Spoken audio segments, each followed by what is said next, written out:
We're still in the World Cup business, and today we enter to the quarters of the ongoing competition in the beautiful and lavish city of Doha. Welcome to AM Sports. My name is Abigail Sena Sosu. But before we bring you stories in and around the World Cup, Black Stars left back Baba Rahman has rejoined his Reading teammates for preparation ahead of the return of the English Championship. Rahman, who is on loan to Reading from Chelsea, featured in all 3 matches at the World Cup, but Ghana failed to progress beyond the group stage. I think it was great experience, and I really loved that. And yeah, it was really great. And you came up against the likes of Ronaldo and Son in your group, to name but a few. It must only improve you as a player to come up against the likes of those players. I mean, that's what the World Cup is meant for. You have to play against the best players in the world. So it was nice experience playing against them. But I mean, I've played against Son several times when we played in Germany. So it was nice experience. And you've had a couple of days off now, but you were back in training today as we prepare for our return to Championship action against Coventry City. How much are you enjoying getting back out at Collison Stadium? Yeah, it's always nice. Having a home game, and yeah, I'm looking forward to this weekend, and hopefully we can get the 3 points. And it seems a little while ago now, but we went into the World Cup break on the back of a win at Hull, and we want to get the restart underway with another 3 points, don't we? I mean, that would be perfect to restart with another 3 points, and hopefully we fight for it this weekend. And we've shown a strong run of home form in the first half of the season. That's something we'll be keen to continue on Saturday. Yes, we have to keep going like this, and we have to even do more, especially at home, because we don't want to leave the fans disappointed going home.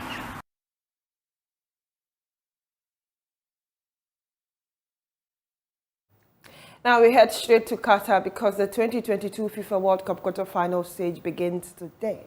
There are some great games to look forward to. Croatia will lock horns with Brazil, and the Netherlands face Argentina. So that is how the last 8 were gotten, and so we get to see how they stand head-to-head to see what will really pan out today when we begin at the Education City Stadium, where we get to see the first game between Croatia and Brazil, and later in the day it's going to be the Netherlands against Argentina.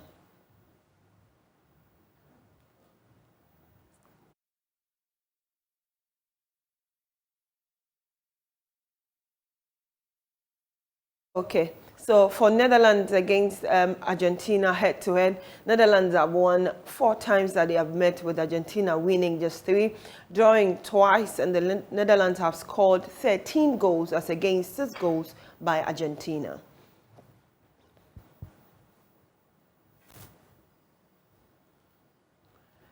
So the Netherlands form guide, Netherlands have won 3-1 against United States, winning 2-0 against Qatar, sharing spoils with Ecuador, and then were 2-0 winners over Senegal.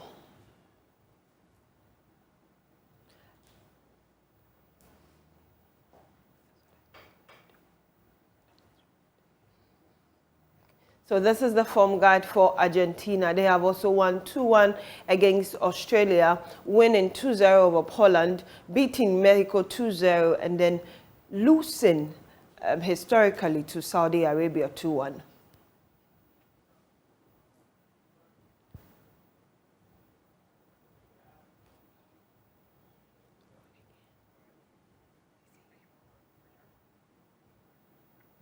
So we'll bring you more stats between Croatia and Brazil, who will give us the first game of the quarters today at exactly 3 p.m. And so head-to-head between the two sides, Croatia are yet to win a game, with Brazil winning 3 games, drawing just once, and Croatia have been able to score just 2 goals, whereas Brazil has scored 7.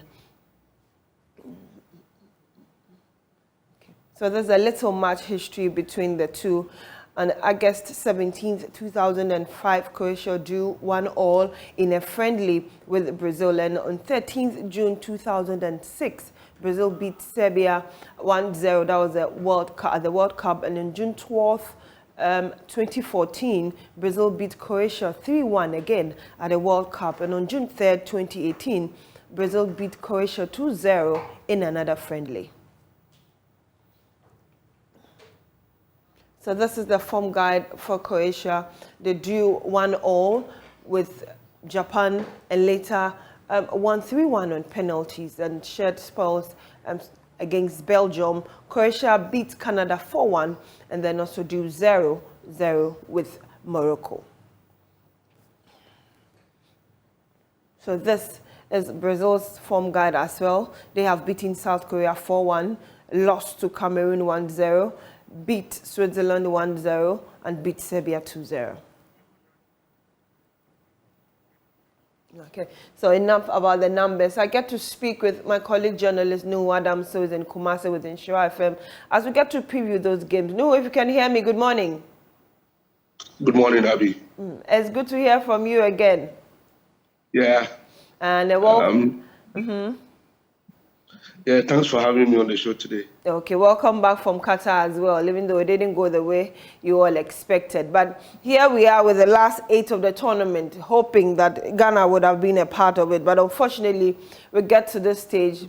I would say appreciably the best in the tournament so far have made it into the last 8. Yeah, clearly, you see the last 8 teams and you realize every single of them deserve in the quarterfinals of the World Cup, their performance in the World Cup. You look at Brazil, you look at Portugal, you look at Argentina, you look at England, France. The only surprise package could probably be Morocco, but if you've been following them, you wouldn't be much surprised about how they've come this far to be able to reach the quarterfinals of the World Cup. So I think all 8 teams deserve to be there. Croatia were finalists in the last edition in 2018 in Russia. So having them in the last 8 means they deserve to be there. They still have a crop of talented individuals who are capable of matching every single team in this world. So I think all the 8 teams deserve to be there. And we are in for proper World Cup matches because, yes, we've seen some matches which were crucial, but I think the last 4 matches are going to be more crucial because it becomes more difficult to even predict the outcome of each of the games. So we are in for it. We played Brazil, Croatia today, and see what Netherlands and Argentina will also offer us later in the evening. Let's look at that game at the Education City Stadium. That's going to be the first one between Croatia and Brazil. Look at the way the Brazilians are playing, bringing samba football at its best. You watched that game against South Korea. Yes, South Korea was not at par when it comes to the talent, but Brazil just showed you what they are made of. I don't know what we should expect against Luka Modric's Croatia. Yeah, South Korea were a bit easier for Brazil because you look at the quality and the potentials of the Brazil team, you realize South Korea was no match for them. Yes, even though South Korea in 1 or 2 cases tried to give Brazil a lot of problems, but with the help of a quality goalkeeper in Alisson, he made some beautiful saves to also keep Brazil in the game. So the Brazil team is an all-round team, from goalkeeping to the last person. Yeah. They have quality everywhere. So playing against such a side, you have to double up your effort before you can get what you are wanting. So against Croatia, as you read the records, Croatia have never beaten Brazil in any competition or in any of the matches they've played before. Yeah. So clearly Brazil are ahead, but Croatia are having individual quality players who can, on any day, upset any team.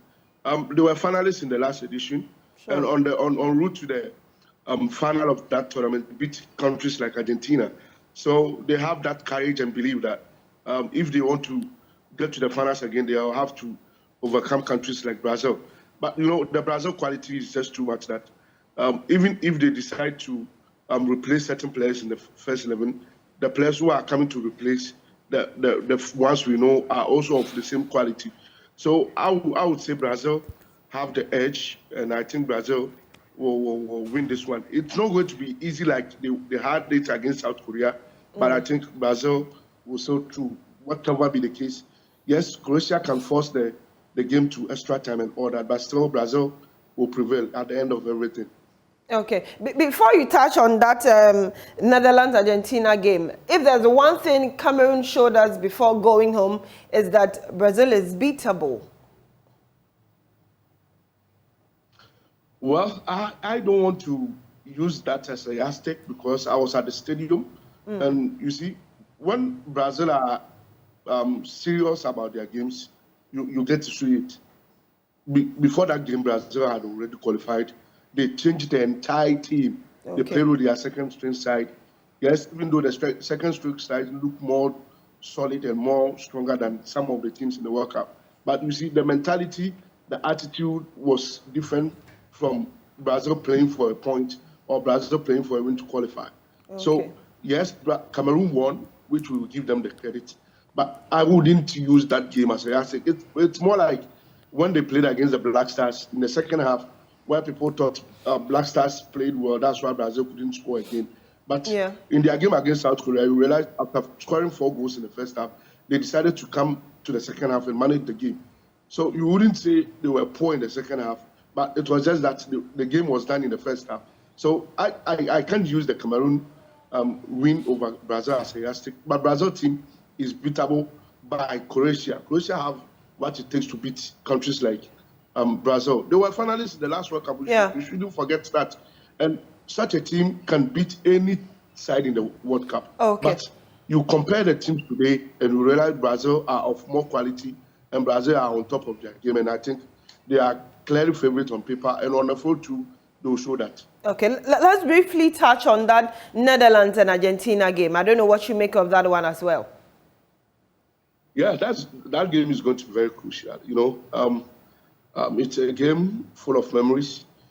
I remember I heard Di Maria once worked with Louis van Gaal at Manchester United, and he described him as the worst manager he has ever worked with. So Louis van Gaal have those memories in mind going into the game or try to prove a point.